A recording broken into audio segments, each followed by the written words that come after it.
Okay, welcome back to Late Night Lately. I'm your host, Chad White. If you didn't know, this is the late night podcast for the website, cpluscomedy.com. Like I just said, it's a website. Go there. Let's get on with the monologue, because I got a long one for you, baby. Fired Fox News anchor Tucker Carlson released a video on his Twitter account rambling on topics including Americans telling the truth and how America is a one-party state, ending the already cryptic video with, "See you soon." Tucker is out here fueling nightmares with the darkest promise possible. No one will see you soon. You're fired. That's why Rupert Murdoch booted you out of there. I mean, can you imagine this guy reading bedtime stories to kids? Harry sat up and gasped. The glass front of the boa constrictor's tank had vanished. The great snake was uncoiling itself rapidly, slithering out onto the floor. People throughout the reptile house screamed and started running for the exits. That's enough for the night, kids. See you soon. President Biden announced this week that he will seek re-election in 2024. Unfortunately, his choices are between the nursing home with the pool or the nursing home with the detached car garages. He's got to keep that stingray on him nearby at all points. Former Vice President Michael Pence appeared before a grand jury investigating Donald Trump for the January 6th insurrection. Apparently, everything's gone smoothly. We're just waiting on ChatGPT to decode the ones and zeros from his fellow robot. It's testimony.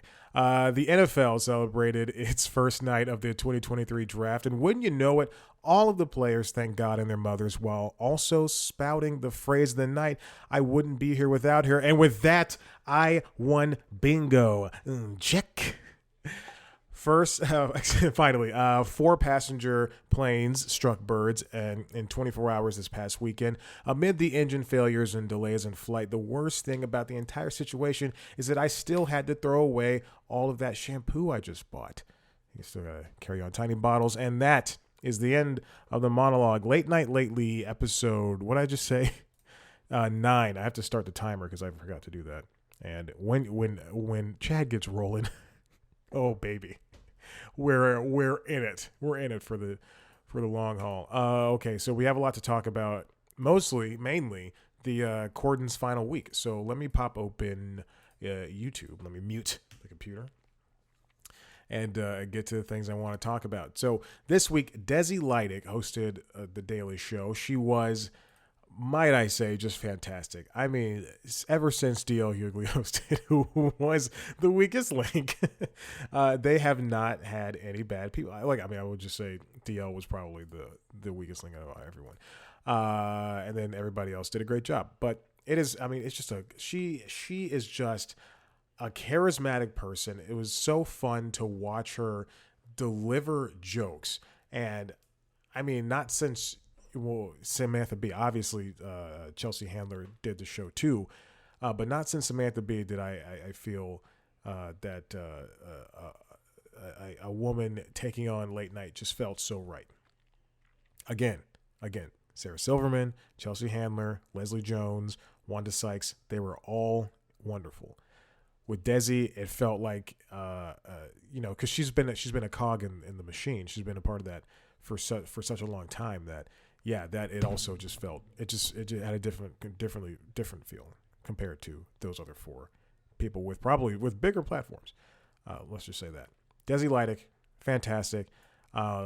This week in late night, Seth Meyers took on the Tucker Carlson fire ring with a closer look, and it was great to have Seth back and really just dive into this topic and just take down Tucker. I mean, everybody's having fun with it this week, including Desi. The aforementioned Desi, whose Monday night headline monologue was took on Tucker a little bit, and as well as there's a great bit with a woman trying to put a fish in a box that Sarah Huckabee Sanders tweeted out. And then we've got the return of a very funny bit that Seth Meyers does with late night called the surprise inspection. And I will never not enjoy these. These are so funny. Taking a swing at the writers who write the show with their bad jokes that just don't make it. They don't even make it to the cutting room floor. This is just, I thoroughly enjoy the surprise inspection. And if there's a week with surprise inspection, it'll probably be on this. And I'm doing an episode of this show. It'll probably be on this list if I do it. We have the final Carpool Karaoke. It's with Adele, and I don't know if a video has reached 13 million views so fast, so quickly, in such a little amount of time. I mean, even I was one of those views, and I have not seen all the Carpool Karaokes. Actually, I was just thinking about this when I was watching the 21-minute, the half-hour Carpool Karaoke. It was a YouTube original. It wasn't even on the show. But when I was watching it, and I thought to myself, when's the last time I saw a Carpool Karaoke? And I can't remember. It's not, and again, it's not that I don't like Carpool Karaoke. I think it's this is stupid, but I think it is probably the greatest thing to happen to late night in the past decade, maybe. I mean, it's such an easy thing, but yeah, I'm scanning through the YouTube playlist. I'm a fan of the Foo Fighters. Well, now I'm a more recent fan within the past couple of years. I'm a fan of Paul McCartney. I think Michael Bublé is great. I like Barbra Streisand and Migos, but I have not watched any of these. I haven't seen not even a second of any of these Carpool Karaokes. And it's crazy to think it says they've done 67. In 8 years, they've done 67, and it looks like 8 of those are hidden. They're unavailable or hidden. I mean, it is just fantastic what they've been. Okay, but I don't want to harp on that yet. Let's see. Jimmy Kimmel recalls John Mulaney on how John Mulaney came to live at his guest house. John Mulaney was on Kimmel, and it was it was just a great return to late night for Mulaney, talking about his new special and rehab, and then also why he was living at Jimmy Kimmel's house for a little bit. That's very funny. I didn't even know that happened. Let's see what else. This one. A lot of these are just like for single jokes sometimes. You should see. There's a YouTube playlist I have called Talk Show Bests, and there's let's pretend how many videos are on there. I have to go back to my library, and let's see. I just updated it, not uploaded. I just updated it because I just added a video to it. Talk Show Best. Okay. There's a stand-up version and there's a regular version. Talk Show Best has 263 videos, and I don't know if it's private. Oh, it's public. But there are like a lot of these are like a closer look segments.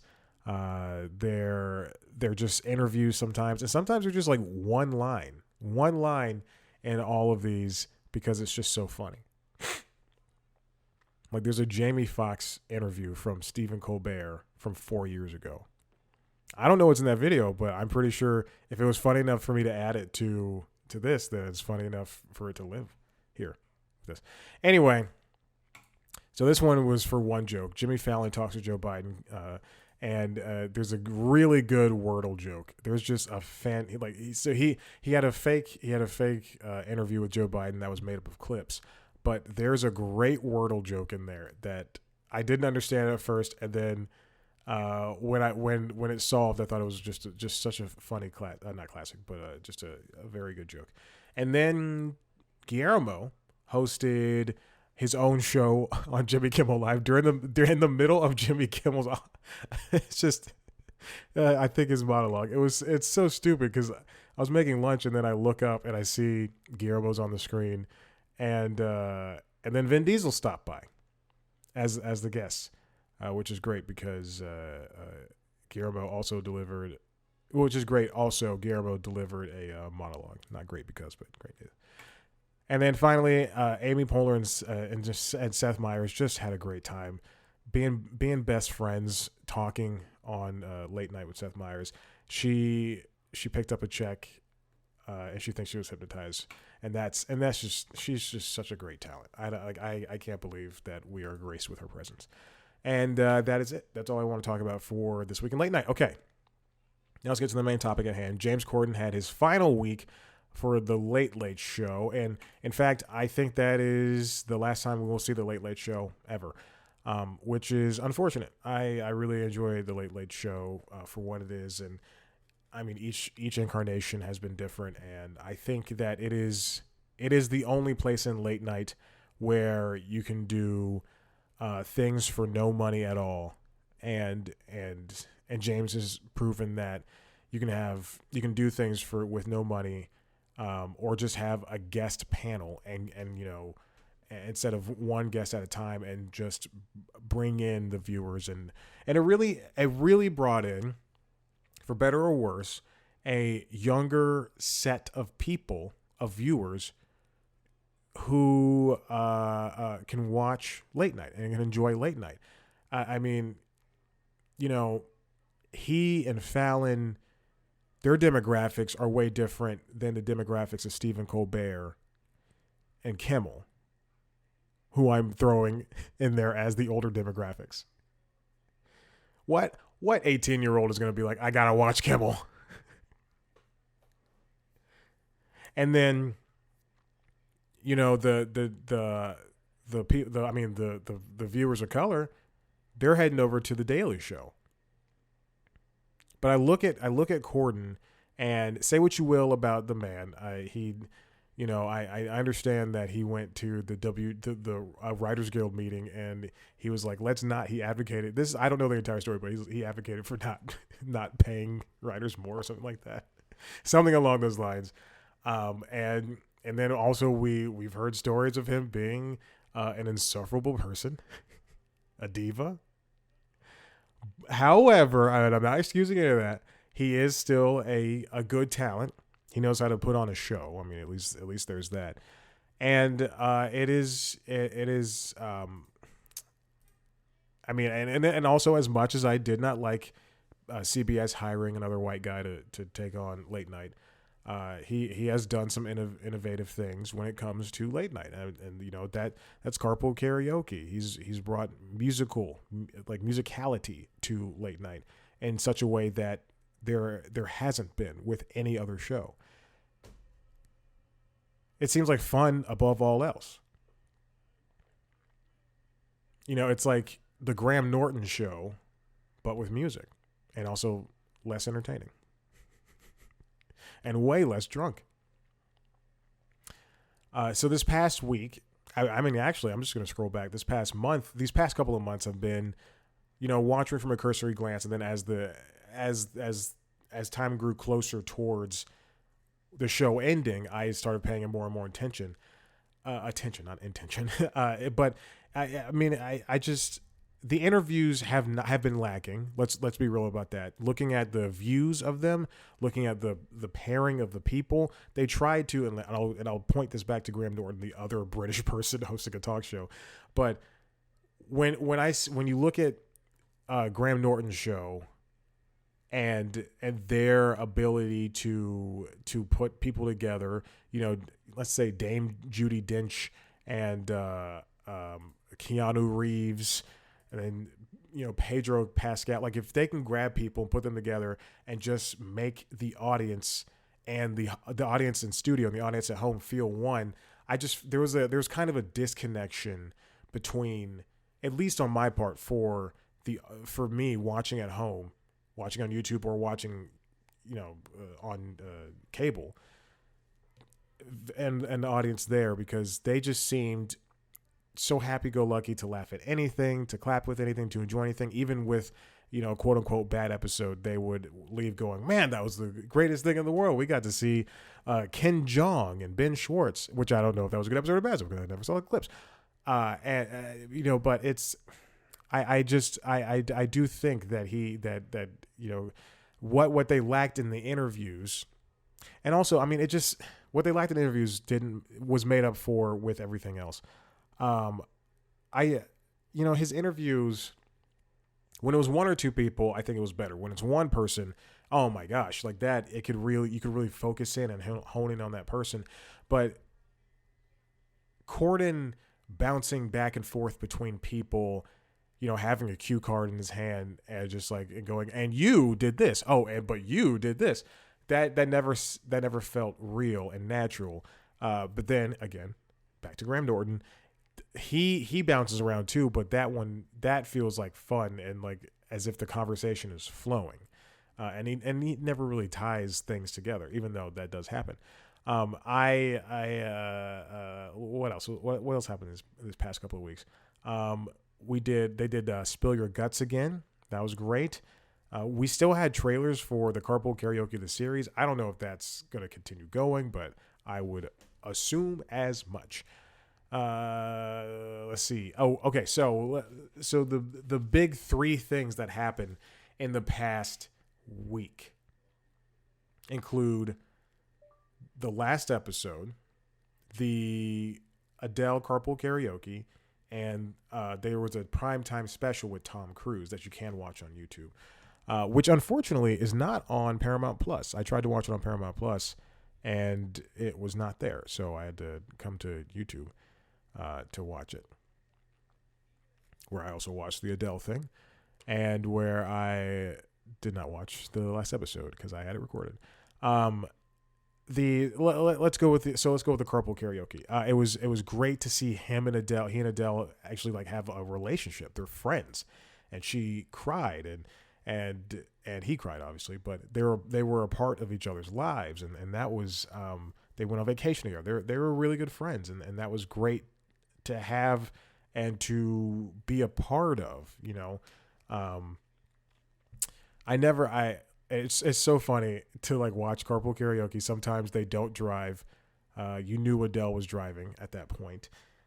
And you could see like police escorts. That was very funny. And then also I went back and I watched like the Blackpink one.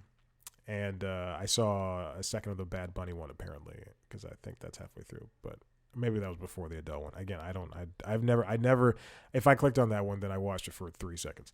That was good. The Carpool Karaoke was great. I don't know if they advertised that during the show, but anyway, it was good. They don't need to. They don't need to advertise it. It's friggin' Adele, and she's just gorgeous. Oh my god. And then there was the primetime special where James got to do a cold open that was him singing a 3-minute song. It was great, pretty funny. And then moving into, he and Tom Cruise hung out with the cast of The Lion King on Pantages at the Pantages Theater in Los Angeles, and that was a good time to see Tom Cruise do some acting. And they did Hakuna Matata by Timon and Pumbaa, and Tom was Pumbaa, and the meerkat was played by Corden.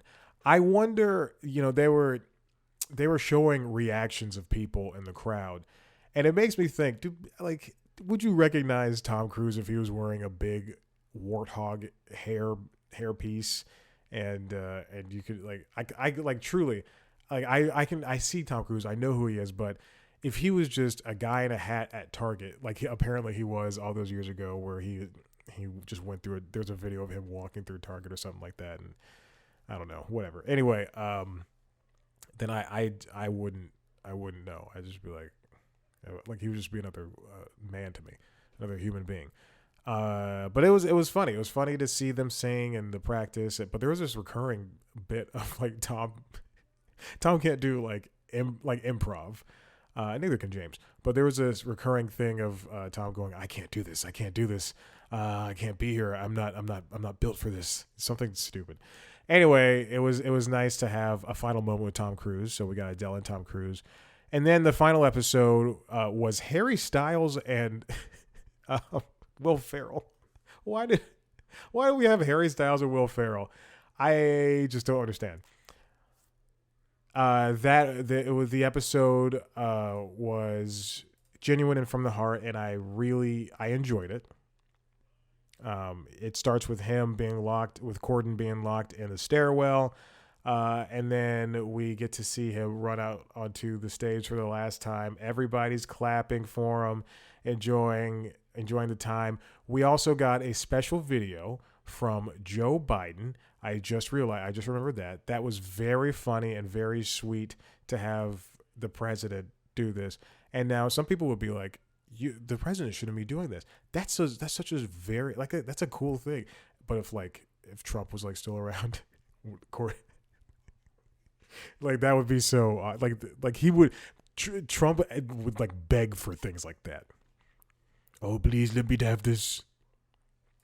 And then that was my Trump. And then the one thing that I just really loved, there was a 5-minute gag with a pre-tape with all of the late night hosts: Seth Meyers, Jimmy Kimmel, Stephen Colbert, Jimmy Fallon, and Corden. And then there was a special appearance by Trevor Noah. Unfortunately, they forgot to bring in Samantha Bee, Amber Ruffin. Who else had a show? What is her name? I forgot. The one who took over Carson. Lily Singh. So they never got to bring in some women. Any Hoosers, but the guys were all at Corden's house, trying to divvy up. Oh, and then Letterman was there, but they were in green screen spirit. And they were all there doing just a very funny thing. I mean, it's just like people can choose and have your favorite late night hosts, but to bring everybody together at this point, that was just such a funny gag to have everybody there, all doing this one thing. So very funny. And then Trevor Noah pops up at the end. Harry Styles and Will Ferrell come in and they destroy the desk that Corden sat at. And quite frankly, I don't know why they were. I mean, they were there obviously because he chose them, and Harry's his friend, and I don't know why Will was there. But it doesn't make sense to me to have one last interview and then just be two people and they're singing the praises of James. But same thing happened when Conan left when Conan left NBC and when Letterman left, and when people leave, that's what they do. And then he sings a song. James sings a song at the end, and he says goodbye. All in all, I do think it was successful, and I do think he changed late night for the better. Definitely pushed them into the digital era in a way. Like Kimmel started the digital era, and then Corden like ushered it. Like he really ushered it along and pushed it into a place where it needs to be. Same thing for Fallon. I mean, it's just we're going to be saying the same thing for Fallon whenever he retires in a couple of years. I mean, it's great to see. Unfortunately, the last couple of at least like the last year and change has just seen the last couple. No, I mean, I'm scrolling back. Let me keep scrolling back. I mean, we have just seen just a drop in the views for the show. And at some point, it kind of feels like, and I'm just looking at clips from 5 months ago, but it kind of feels like the show is on autopilot. But that's the thing with these late night shows. You have to make it feel like it's a new thing every single night. For a successful late night show, for a show to be successful, that's why these bits have to work, because you got to say, hey, I'm doing this every night, and this is something new, and like, hey, you've never seen the show before. This is how it's supposed to look, or this is what was in my mind. And I don't know. It's tough because we've seen him be a diva. We've got proven knowledge and records of this, but he's definitely done things that are good for late night.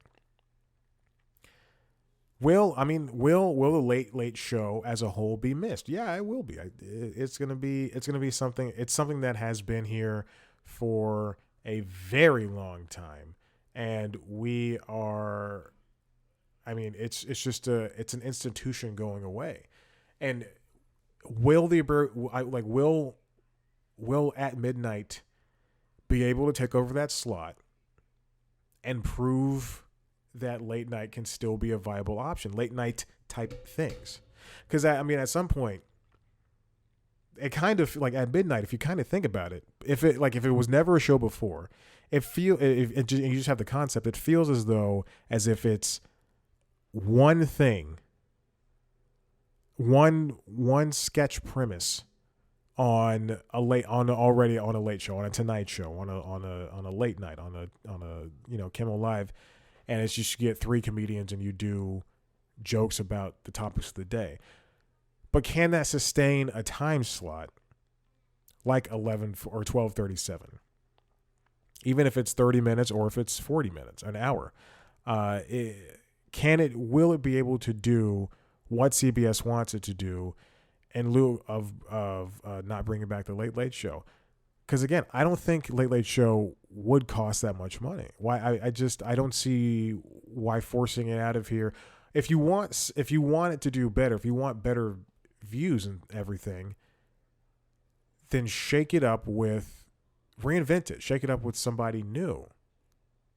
And somebody who doesn't look like one of the Jameses already.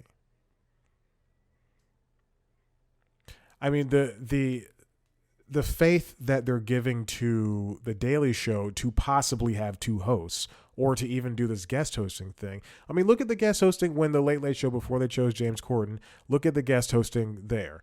I mean, people still talk about that to this day. People talk about the Adam Pally, Ben Schwartz episode. So maybe it's time to, I don't know, bring something along those lines back. You see a return in ratings for The Daily Show. We're seeing, you see just, it's exploded in ratings. You'll keep the fans. Just in short, I think there is continued room for The Late Late Show. Look at Craig Ferguson. People still fondly talk about his tenure because it was allowed to be broken in terms of money, and just an out of this world extraordinary thing, because it seemed like the network didn't even know it was still on, and yet he would get these A-listers and the B-listers and the C-listers and just have fun and talk to them and be raunchy and be a cheeky little bugger.